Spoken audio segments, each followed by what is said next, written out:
Good evening. This is Woodman here, and I want to talk to you about a story I call The Vengeful Heart, a tale of unforgiveness. Let's set the scene here. In a bustling city of Viridia, amidst the modern skyscrapers and historic cobblestone streets, lived a woman named Clara. She was known for her intelligence, her beauty, and her fierce independence. Clara had once been in a relationship with Marcus, a charismatic entrepreneur with a penchant for charm and ambition. But what seemed like a happy moment would lead to a misperception of betrayal. The relationship between Marcus and Clara ended in what Clara perceived to be betrayal. These two individuals grew apart, and Marcus only skyrocketed after the separation. In her mind, Clara felt as if somehow maybe information she shared with him, which he might have used later on to his own benefit, was somehow him profiting off of her knowledge and her actions and being used to her detriment. His successes led to a lucrative deal for him, yet fate only seemed to yield less than ideal results for Clara. Turning her sight on Marcus's rise, Clara felt heartbroken and humiliated. Clara felt the sting of betrayal deeply. Eventually, this bitterness within Clara's heart began to take root. Rather than moving on, Clara's hurt festered into a deep seated bitterness. She couldn't forgive Marcus for his betrayal. Every success he celebrated, every smile he flashed, only fueled her resentment. She felt consumed by a desire for revenge, unable to let go of the past. The plan for revenge begins. Clara decided that merely confronting Marcus was not enough. She needed him to feel the same or even worse pain than she had ever endured. She devised a plan to pretend to reconcile with him, to make him believe that she had no hard feelings, that she had forgiven him, and her aim was to get close enough to strike when he least expected it. Pretending to make peace, Clara reached out to Marcus under the guise of seeking closure. She portrayed herself as someone who had moved past the past hurt and the bitterness and was willing to rebuild a cordial relationship with Marcus. Marcus himself, probably because he had truly missed Clara and missed her company and did not feel the same way that she had felt in terms of the slight that she perceived, agreed. And they met for coffee. And they would meet for outing after outing. And Clara became a comfortable part of Marcus's life once again. The backstab. As Clara gained his trust, she meticulously gathered information about his new business ventures and his personal life. She discovered a confidential project that Marcus was working on, which was crucial to his company's future. At the opportune moment, Clara leaked this information to Marcus's rivals, his competitors. And his rivals were able to use this against him, causing a massive financial loss and setback for Marcus. The aftermath. Marcus was blindsided by the betrayal, not expecting such a move from someone he thought that he had gotten close to once more, that he thought that they were proceeding in a very, very nice fashion, that she had forgiven him. His business suffered greatly, and his reputation that he had carefully built was in tatters. Clara, however, felt a very hollow victory. The revenge she had so meticulously planned brought her some satisfaction, but yet it never seemed to be enough. Instead of feeling triumphant, she felt herself carrying still some weight of bitterness. Don't get me wrong, she felt better. But at the end of it all seemed so very hollow. the unforgiving heart. Clara's journey of revenge highlighted a painful truth that revenge rarely heals the wounds of betrayal. Clara's inability to forgive Marcus had consumed her, shaping her actions and thoughts, ultimately leaving her empty inside.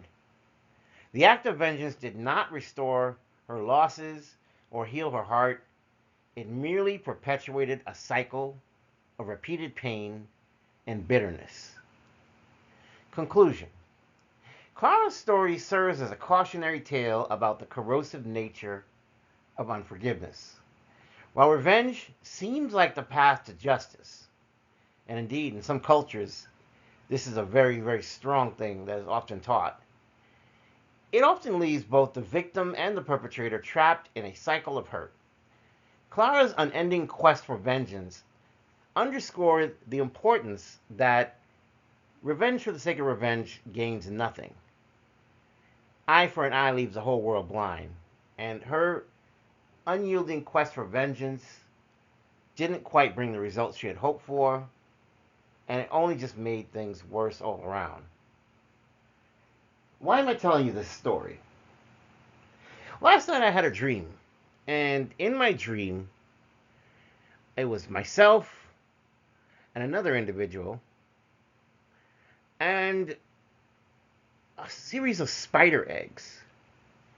And with time, these spider eggs began to hatch, and spiders began to crawl out of them. Now, this is not a new dream for me. This is actually not even something that's highly unusual.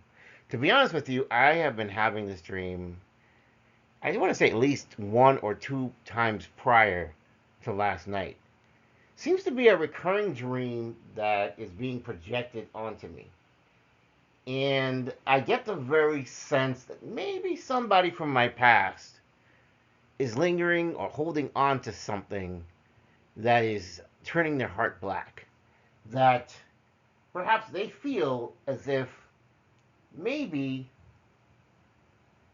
I've wronged them, and that the only way to feel whole again is to continue to project darkness, hate, hurt at me, even possibly finding some way to regain my trust, to get into my good graces, so that they can then indicate that all of it was for naught, that really and truly they only just came to hurt me, ruin me, in some way cause me great harm. And so as the dream went on, I noticed that the other person seemed to walk off,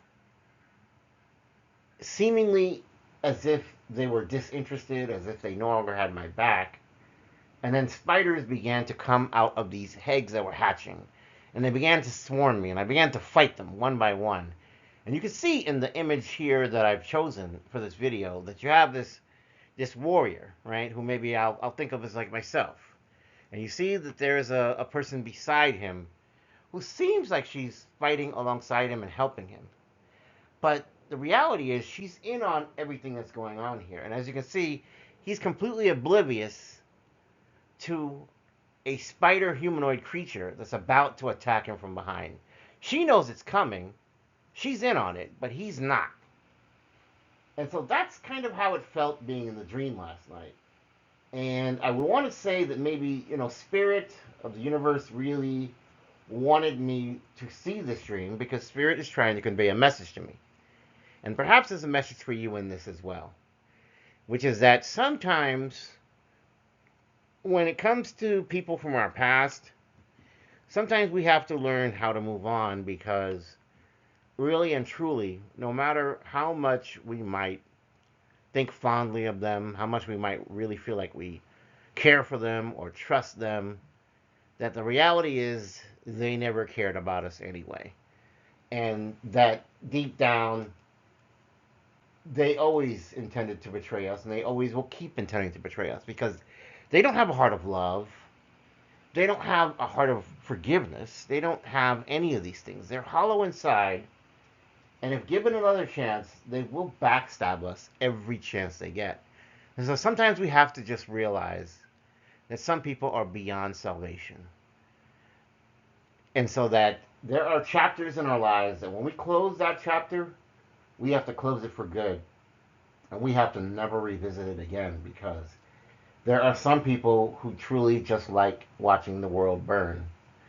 And there are some people who, no matter how many times things end in calamity, no matter how many times pain and hurt and betrayal is perpetrated and people are realizing that is there anything really to gain from this? These kind of people really don't care. They just know in their hearts they want vengeance, they want betrayal, to be repaid with some kind of revenge, and they're never going to stop. And they're just going to keep coming and coming and coming, probably till the end of their lives. It'll probably be the thing that they even take them to their graves. They're never going to stop. And so those kinds of people, you just have to shut the door on them forever and never look back, because these broken, damaged people are beyond salvation and they're beyond redemption. And that's what I wanted to share with you today. I hope you got something from this message. I know it's a really dark message, but unfortunately I can't control the messages that Spirit sends me. Sometimes the stories are truly, truly heartbreaking. Please continue to like, share, and subscribe. I appreciate your support of this channel. Without you, I wouldn't be able to bring you these messages every day. I love you. I love you. I love you. Take care and have a wonderful, blessed day. Bye.